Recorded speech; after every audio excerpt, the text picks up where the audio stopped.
ಭಾಷಣ ಆಯಿತು, road show ಆಯಿತು, ರ್ಯಾಲಿ ಆಯಿತು, ಭಯ ಜಾಸ್ತಿ ಆಯ್ತಾ ಕಮ್ಮಿ ಆಯ್ತಾ? ಏನು ನಿಮ್ಮ ಟೇಕ್ ಬ್ಯಾಕ್ ಏನಿದ್ರಿಂದ ಅಂತ? ಖಂಡಿತವಾಗ್ಲೂ ಇಲ್ಲ. ಒಬ್ಬ ಮಾಜಿ ಮುಖ್ಯಮಂತ್ರಿಗಳಾದವರು ಗೆದ್ದಿರ್ತಕ್ಕಂಥ ಒಂದು ಕ್ಷೇತ್ರದಲ್ಲಿ ಅಮಿತ್ ಶಾ ಅವ್ರನ್ನ ಕರ್ಕೊಂಡು ಬಂದು ಆಲ್ರೆಡಿ ಒಂದ್ಸರಿ MP ಆಗಿ ಗೆದ್ದಿರ್ತಕ್ಕಂಥ ಮಾನ್ಯ ಕುಮಾರಸ್ವಾಮಿ ಅವರು ಇವತ್ತು ಅಮಿತ್ ಶಾ ಅವ್ರನ್ನ ಕರ್ಕೊಂಡು ಬಂದು ತಮ್ಮ ಕುಟುಂಬದ ಇವರನ್ನ ಗೆಲ್ಸೋವಂಥ ಪರಿಸ್ಥಿತಿ, ಕೆಟ್ಟ ಪರಿಸ್ಥಿತಿ ಬಂದಿದ್ದಾರೆ ಅಂತಂದ್ರೆ ಅವರು ಯಾವ ಹಂತದಲ್ಲಿದ್ದಾರೆ ಅನ್ನೋದನ್ನ ಅವರೇ ತೀರ್ಮಾನ ಮಾಡ್ಕೊಳ್ಳಿ. ನಾನು ತೀರ್ಮಾನ ಮಾಡೋದನ್ನ ರಾಜ್ಯದ ಜನತೆ ತೀರ್ಮಾನ ಮಾಡ್ತಾರೆ. ಸೊ ಅಮಿತ್ ಶಾ ಅವ್ರು ಬಂದು ಹೋದ ತಕ್ಷಣ ಇಲ್ಲಿ ರಾಜ್ಯದ ಜನತೆ ಯಾರು ಆಗಲ್ಲ. ಯಾಕೆಂದ್ರೆ ಅವ್ರು ಪ್ರಶ್ನೆ ಕೇಳ್ತಿದ್ದಾರೆ, ಅಮಿತ್ ಶಾ ಅವರೇ ನೀವು ನೆರೆ ಬಂದಾಗ ದುಡ್ಡು ಕೊಡ್ಲಿಲ್ಲ, ಕರ್ನಾಟಕದ ಬೆವರಿನ ದುಡ್ಡನ್ನು ತೆಗೆದುಕೊಂಡೋಗಿ ಬಡವರ ಬೆವರಿನ ಹಣವನ್ನು ತೆಗೆದುಕೊಂಡೋಗಿ ಬೇರೆ ಬೇರೆ ರಾಜ್ಯಗಳು ಕೊಟ್ಟಿದ್ದೀರಿ. ಕರ್ನಾಟಕದ ಹಣವನ್ನ ಕರ್ನಾಟಕದ ಬಡವರಿಗೆ ನೆರೆಯಿಂದ ನೀವು ₹1 ಕೊಟ್ಟಿಲ್ಲ. ಸೊ ಹಾಗಾಗಿ ನೀವು ಇಲ್ಲಿ ಬಂದಿರತಕ್ಕಂಥದ್ದು ಏನೂ ಪ್ರಯೋಜನ ಆಗೋದಿಲ್ಲ. ಹಾಗಾಗಿ ಬಂದಿದ್ದೀರಾ ನೀವು ಏನೋ ಒಂದು ಇದನ್ನ ಸ್ಟಾರ್ ಕ್ಯಾಂಪೇನರ್ ಅಂತ ಹೇಳಿ ಕುಮಾರಸ್ವಾಮಿ ಅವ್ರಿಗೆ ಎಲ್ಲರೂ ಹೇಳ್ತಾರೆ, ನಾನು ಒಪ್ಕೊಳ್ತೇನೆ. ಕುಮಾರಸ್ವಾಮಿ ಅವರು ಅಂತಾರೆ ಜನ ಸೇರ್ತಾರೆ, ಆದ್ರೆ ಓಟ್ ಕನ್ವರ್ಟ್ ಆಗಲ್ಲ. ಅವರೇ ಹೇಳಿರ್ತಕ್ಕಂಥ ಮಾತು. ಸೊ ಇವತ್ತು ಏನು ಕುಮಾರಸ್ವಾಮಿ ಅವರ ಹೆಸರು ಹೇಳ್ಕೊಂಡು ಇವತ್ತು ಅಮಿತ್ ಶಾ ಅವರು ಬಂದಿದ್ದಾರೆ ಅಥವಾ ಅವರಿಬ್ರು ಜೊತೆನಲ್ಲಿ ಬಂದಿದ್ದಾರೆ. ಲಾಭ ಆಗುತ್ತೆ ನೋಡಿ. ಜನ ಇವತ್ತು ರಾಜ್ಯದ ಸಂಸದನಾಗಿ ಇವತ್ತು DK ಸುರೇಶ್ ರವರು ರಾಜ್ಯಕ್ಕಾಗ್ತಕ್ಕಂಥ ತಾರತಮ್ಯವನ್ನ ಓಪನ್ ಆಗಿ ಹೇಳಿದ್ದಾರೆ. 26 ಜನ ಸಂಸದರು ಇವತ್ತು ಮೋದಿ ಮುಖವಾಡದಲ್ಲಿ ಗೆದ್ದವರು ನಮ್ಮ ರಾಜ್ಯಕ್ಕಾಗ್ತಕ್ಕಂಥ ಅನ್ಯಾಯ, ನೆಲ ಜಲ ಭಾಷೆ ವಿಚಾರ ಬಂದಾಗ ಯಾವುದೇ ರೀತಿಯ ಪ್ರೋಗ್ರೆಸ್ ನಾವು ಕೇಂದ್ರ ಸರ್ಕಾರದಿಂದ ಕಾಣಕ್ಕಾಗ್ಲಿಲ್ಲ.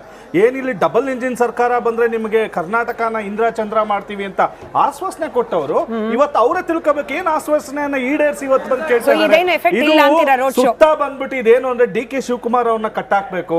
ಆ ಭಾಗದಲ್ಲಿ ಅವರು ಏನೋ ಅವ್ರ ಬ್ರದರ್ ಅವ್ರು ನಿಂತಿದ್ದಾರೆ, ಇವತ್ತು ಸಮರ್ಥರಾಗಿದ್ದಾರೆ, ಎಂಗೇಜ್ ಮಾಡ್ಬೇಕು ಅಂತ ಹೇಳ್ಬಿಟ್ಟು ಅವರು ಟ್ಯಾಕ್ಟಿಕ್ಸ್ ಅನ್ನ ಮಾಡ್ತಾ ಇದ್ದಾರೆ. ಅದೇ ಇದು ಮಂಜುನಾಥ್ ಅವ್ರ ಬಗ್ಗೆ ಏನು ಅಂತ ಹೇಳಿದ್ರೆ ಎಲ್ರಿಗೂ ಒಳ್ಳೆ ಅಭಿಪ್ರಾಯ ಇದೆ, ಆದ್ರೆ ವೋಟ್ ಗಳಾಗಿ ಕನ್ವರ್ಟ್ ಆಗುವಂತದ್ದು ತುಂಬಾ ಕಷ್ಟ ಇದೆ. ಮತ್ತೆ ಅವರು ರಾಜ್ಯದ ಧ್ವನಿಯಾಗಿ ನಿಂತ್ಕೋಬೇಕು.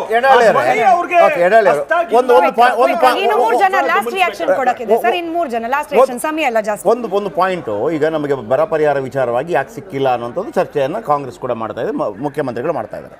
ಇಲ್ಲಿ ನನಗೊಂದು ಅನಿಸ್ತಾ ಇರೋದು, ಈಗ ಜನಗಳು ಇದನ್ನು ಅರ್ಥ ಮಾಡ್ಕೊಳ್ಳಲ್ವಾ? Number one. ಎರಡನೇದಾಗಿ ಕಾಂಗ್ರೆಸ್ ಅದನ್ನು ಜನರ ಬಳಿಗೆ ತಲುಪಿಸ್ತಾ ಇದೆಯಾ? ಕೇವಲ ಹೇಳಿಕೆಗಳಿಗೆ ಮಾತ್ರ ಸೀಮಿತ ಆಗತ್ತಾ? ಇಷ್ಟೆಲ್ಲ ರೋಡ್ ಶೋಗಳು ಯಾವುದೇ ಪಕ್ಷಗಳು ಬಂದ್ ಮಾಡುವಾಗ ಅದು ಜನಗಳಿಗೆ ತಲುಪದೇ ಇದ್ದಾಗ ಅವರನ್ನೇ ಮತ್ತೆ ಗೆಲ್ಲಿಸುವಾಗ ಏನಾಗ್ತಿದೆ ಆಗಿದ್ರಲ್ಲಿ? ತಲುಪಿಸುವ ಪ್ರಯತ್ನಗಳು ಅವರು ಮಾಡ್ತಾ ಇದ್ದಾರೆ, ಸೋಷಿಯಲ್ ಮೀಡಿಯಾದವರು ಮಾಡ್ತಾ ಇದ್ದಾರೆ. ಇವರು ಹೇಳಿದಾಗೆ IT ಸೆಲ್ ಅವ್ರದ್ದು ಇವಾಗ ಸ್ವಲ್ಪ ಸ್ಟ್ರಾಂಗ್ ಆಗಿದೆ. ಅದ್ರ ಮೂಲಕ ದಿನವೂ ಪೋಸ್ಟರ್ಗಳು ಬಿಡ್ತಾ ಇದ್ದಾರೆ, ದಿನವೂ ಆರ್ಟಿಕಲ್ಸ್ಗಳು ಬಿಡ್ತಾ ಇದ್ದಾರೆ. ಆ ಓದುವವರು ಓದ್ತಾರೆ. ಆದ್ರೆ ನಾನು ಹೇಳ್ತಾ ಇದ್ರು ಬರೀ ಸಮಾವೇಶದಿಂದ ಏನೋ ಎಲ್ಲ ಆಗ್ಬಿಡುತ್ತೆ ಅನ್ನೋದು ಭ್ರಮೆ. ಅಮಿತ್ ಶಾ ಮಾತನಾಡುವಾಗ ಬಹಳ ಇಂಟ್ರೆಸ್ಟಿಂಗ್ ಪಾಯಿಂಟ್ ಅಂತ ಹೇಳಿದ್ರು. ಈ ಬಾಂಬ್ ಬ್ಲಾಸ್ಟ್ ಗಳಾಯ್ತಲ್ಲ ಬೆಂಗಳೂರಿನಲ್ಲಿ, ಮೊನ್ನೆ ಬಾಂಬ್ ಬ್ಲಾಸ್ಟ್ ಆಯ್ತು. ಆ ಪ್ರಕರಣ ಈ ರೀತಿ ಅನೇಕ ಪ್ರಕರಣಗಳಲ್ಲ. SDPI ನಂತಹ ಸಂಘಟನೆಗಳ ಜೊತೆ ಕಾಂಗ್ರೆಸ್ ಕೈ ಜೋಡಿಸಿ ಅಂತ ಹೇಳ್ಬಿಟ್ರಪ್ಪ. Bomb blast case SDPI Congress ಅಲ್ಲ. ಇದನ್ನ ಅಮಿತ್ ಶಾ ಅವರು ಹೋಗ್ಬಿಟ್ಟು ಎಲೆಕ್ಷನ್ ಆದ್ಮೇಲೆ ಕೇಳಿ ಇದೆಲ್ಲ ಎಲೆಕ್ಷನ್ ಜುಮ್ಲೆ ಅಂದ್ಬಿಡ್ತಾರೆ. ಇವಾಗ ಏನೋ ಆರೋಪ ಮಾಡ್ತಾ ಇರ್ತಾರೆ, ಆಮೇಲೆ ಏನ್ ಮಾಡ್ತಾರೆ, ಒಂದ್ ನಿಮಿಷ ಸರ್ ನಮಗೆ ಸಿಗೋದೇ ಒಂದು ನಿಮಿಷ ಆಯ್ತಾ, ಅದನ್ನ ನೀವು ಕಿತ್ಕೊಬೇಡಿ BJP ಅವರು. ಆದ್ರಿಂದ ಇದನ್ನ ಅವ್ರು ಹೇಳೋದೇನಂದ್ರೆ ಕೊನೆಗೆ ಹೇಳೋದು ಒಂದೇ ಒಂದು ಮಾತು, ಎಲೆಕ್ಷನ್ ಜುಮ್ಲಾ ಅಂದ್ರೆ ಎಲ್ಲ ಬಾರಕೂನ್ ಮಾಪ್ ಅಂತ ಹೇಳ್ಬಿಟ್ಟು ಇದನ್ನ ಹೇಳ್ಬಿಟ್ಟು ಪಾರಾಗ ಪ್ರಯತ್ನ ಮಾಡ್ತಾ ಇದಾರೆ. ಅಲ್ಲ ಸರ್, ಇವ್ರು ಹೇಳ್ತಾ ಇರೋದು ಏನು ಅಂತಂದ್ರೆ ಪರಿವಾರವಾದವನ್ನು ವಿರೋಧಿಸ್ತೀವಿ, ಕುಟುಂಬ ರಾಜಕಾರಣ ವಿರೋಧಿಸ್ತೀವಿ ಅಂತ ನರೇಂದ್ರ ಮೋದಿ ಅವರು ಹೇಳ್ತಾರೆ, ಅಮಿತ್ ಶಾ ಅವರು ಹೇಳ್ತಾರೆ. ಇವಾಗ ಏನ್ ಮಾಡ್ತಾ ಇದ್ದಾರೆ, ಕುಟುಂಬ ರಾಜಕಾರಣ ಜೊತೆಗೆ ಕೈ ಜೋಡಿಸಿದ್ದಾರೆ ಇವಾಗೂ ಸಹಿತ. ಅದೇ ಕುಟುಂಬದ ಅಳಿಯನ ಬಗ್ಗೆ ಪರವಾಗಿ ಇವರು ಇವಾಗ ಪ್ರಚಾರ ಮಾಡ್ತಾ ಇದ್ದಾರೆ.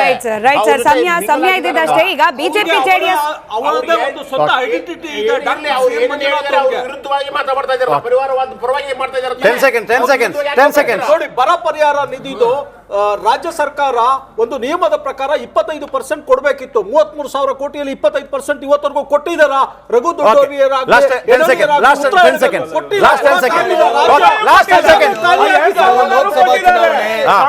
ಲೋಕಸಭಾ ಚುನಾವಣೆ ಜನಕ್ಕೆ ಈ ದೇಶವನ್ನ ಮುನ್ನಡೆಸೋದಕ್ಕೆ ಯಾರು ಸಮರ್ಥರು ಅನ್ನುವಂಥದ್ರ ಬಗ್ಗೆ ಆಗ್ಲೇ ಮನವರಿಕೆ ಆಗಿರ್ತಕ್ಕಂಥದ್ದು.